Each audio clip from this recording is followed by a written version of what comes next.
Oh! Oh yeah! Oh yeah! Roll out the barrel! Bonjour à tous, là aujourd'hui une petite vidéo un peu qui s'inscrit dans ce que j'avais dit précédemment, même si c'est vrai que là ces derniers temps je suis assez chargé au niveau boulot, donc j'ai pas trop le temps de m'en occuper, mais je vais essayer d'en faire plusieurs un petit peu là jusqu'au 30 juin, pour essayer un peu de faire comprendre, entre guillemets, faire un peu d'éducation populaire et essayer de faire comprendre ce qu'il y a derrière le Rassemblement National, quoi. Alors l'extrême droite, déjà, qu'est-ce que c'est ? Bon. Alors, on a souvent tendance à réduire l'extrême droite à un seul courant, le courant, on va dire, le plus moderne, à savoir le nazisme. Mais c'est plus compliqué que ça. Alors là, comprenez bien, moi, que dans cette vidéo, mon objectif, c'est de faire de la vulgarisation. Ce que je vais vous présenter, c'est de la vulgare. En réalité, c'est bien plus complexe que ça. Mais déjà, ça donne les outils, entre guillemets, pour arriver à reconnaître ce qu'il y a derrière les façades respectables, les vitrines respectables des plateaux télé. Moi, à titre personnel, je pense qu'on peut différencier 4 grands courants dans la famille extrême droite. Tout d'abord, les réactionnaires. Bon, les réactionnaires, c'est pas très compliqué, hein, c'est ceux qui veulent un retour à l'ancien régime avec un roi, qui veulent que la chrétienté redevienne une religion d'État, globalement, des gens pour qui, rien que la Révolution française, c'est beaucoup trop de changements pour eux, quoi. C'est pas tolérable. Donc ensuite, on a les bonapartistes, c'est-à-dire ceux qui ont comme objectif de revenir à l'ancien régime, avec un grand chef, tout ça, mais qui vont utiliser tout un tas de symboles républicains ou de symboles de la gauche, quoi. Par exemple, le drapeau français. Ce qui fait le jeu du RN, c'est justement d'abandonner ces chances-là, de laisser le drapeau... Ce que l'irréductible athée, quand il vient me dire ça, ce qui semble oublier, c'est que à la base, le drapeau français, ça symbolisait la lutte du peuple contre la noblesse. Absolument pas la lutte du peuple contre Mokhtar et Mouloud, contre les immigrés, c'est pas ça. Ils vont aussi utiliser un espèce de vernis démocratique, type le plébiscite, s'adresser à la plèbe, ce qu'on appelle aujourd'hui le référendum. Et enfin, on a les 2 autres courants, alors là je vous renvoie vers vos livres d'histoire de collège, le fascisme et le nazisme. Tous ces courants d'extrême droite s'influencent les uns les autres, discutent, mais par contre ils ont tous, moi à mes yeux, 4 points communs. Le premier, c'est l'exécutif fort, le culte du chef, c'est-à-dire un exécutif qui a quasiment tous les pouvoirs, alors qu'on l'appelle roi, empereur, Führer, président ou duce. Toujours un chef fort, qui a énormément de pouvoir. Ensuite, il y a une hostilité affichée à la démocratie. C'est-à-dire que tout ce qui est régime parlementaire, tout ça, on n'en veut pas. C'est long, c'est chiant, enfin bon, bref, ça avance pas, voilà, non. Vous savez à qui je pense, Notre problème, c'est qu'on n'a pas ce genre de dirigeant. Mais moi, je suis pour un dirigeant fort, qui sache ce qu'il veut, et qui emmène le pays d'un point A à un point B. Mais la démocratie permet pas ça.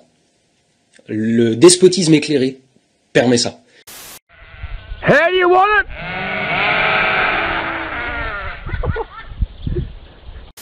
Alors, ensuite, on va avoir une notion de hiérarchie naturelle entre les individus. Alors les plus hardcore, ils vont vous parler de race biologique, mais pas uniquement ça. Vous avez aussi ce qu'on appelle l'ethno-différentialisme, où on estime que telle culture ou telle culture serait, je sais pas trop quoi, supérieure, mon cul sur la commode, enfin bon bref, on s'en fout. Ensuite, on a aussi la nationalité qui s'hérite.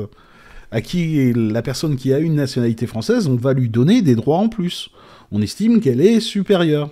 Alors il y a certaines personnes qui vont tolérer, on va dire, l'arrivée d'immigrés, mais au prix d'efforts énormes qu'ils ne demanderaient jamais à un petit blanc français de souche. D'accord ? Pour faire très très simple, on va caricaturer. Jean-Édouard Delathune, complètement abruti par les films Marvel, qui bouffe au McDo, ça va. Par Par contre, Mokhtar et Mouloud, putain, ils ont intérêt à avoir lu tout Racine, tout Molière, sinon, ça dégage.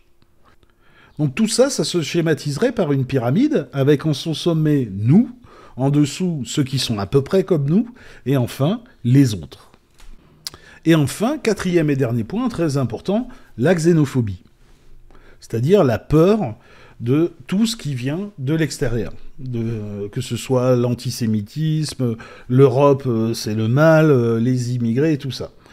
Voilà.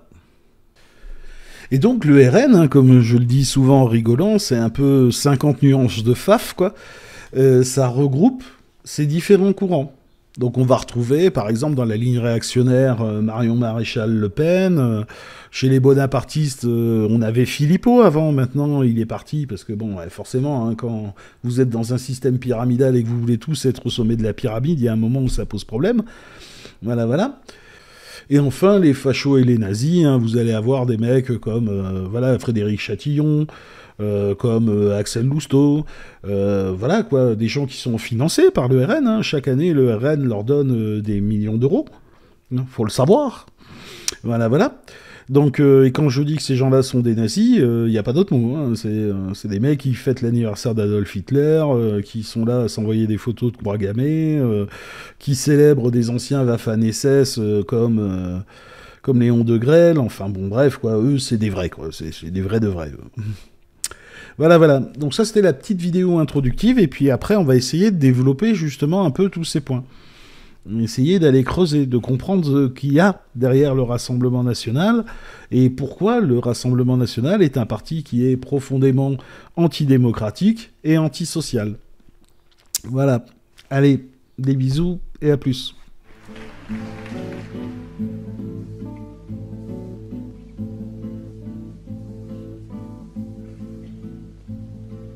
La Viciseta em parlava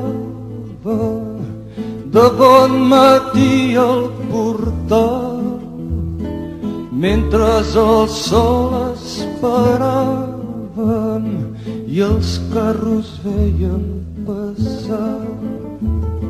Siset, que no veus l'estaca on estem tots lligats, si no podem desfer-nos-en mai no podrem caminar.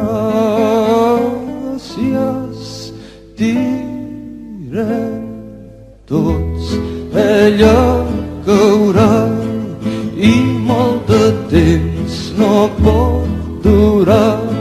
Segur que tomba, tomba, tomba, ben corcada deu ser ja.